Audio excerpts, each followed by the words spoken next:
growing up, I've never felt like I've belonged to any community ever. It was like I'm not white enough, I'm not Asian enough, depending on where I hang out, and that's the problem. And I'm artistic and creative, but I'm not macho, I'm not athletic, I'm not these things. So I was just like, where am I? Where's my tribe? Mm-hmm.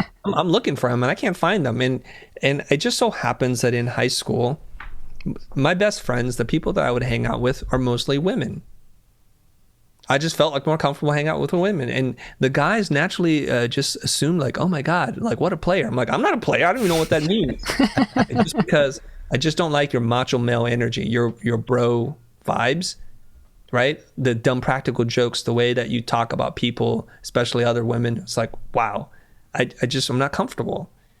But then amongst women, like, what am I doing here? I'm not asexual either. I'm like, come on, this is really weird. So I've had a lot of time practicing not saying anything.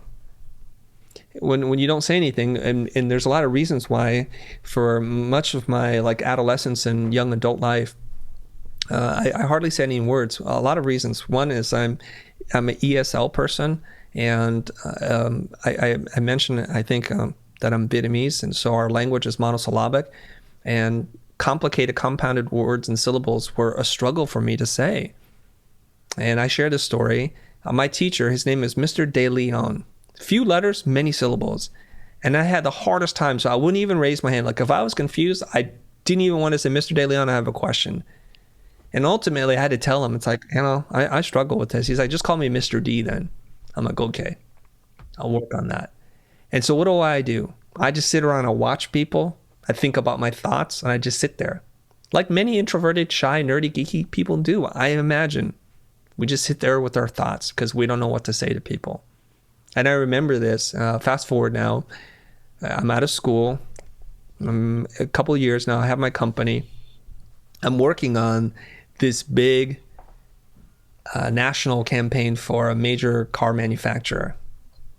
I get invited to the meeting, and I'm just like scared out of my mind, because when you walk into this meeting, it's like there are 18 people sitting around a ginormous configuration that feels like a conference room table, but it's not.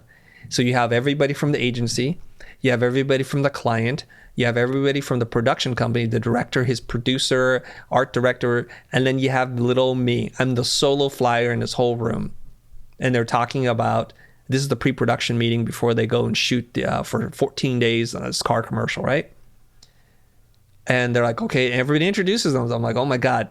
You know, like the kid who sits there, like, oh my God, it's going around the room. Eventually I have to say something, right? I'm feeling my heart is like pounding out of my chest. You get the clammy hands, like, oh my God. I give but the shortest introduction, and then they start talking creative. I'm like, oh, the name was tough. I had to talk creative with these people. And mind you, I already have the job at this point. I was like, I got to get out of this room. I only tell you this story because it's been a real struggle. It's been a struggle to relate to other human beings, to be able to stand in front of somebody and say, here's what I think.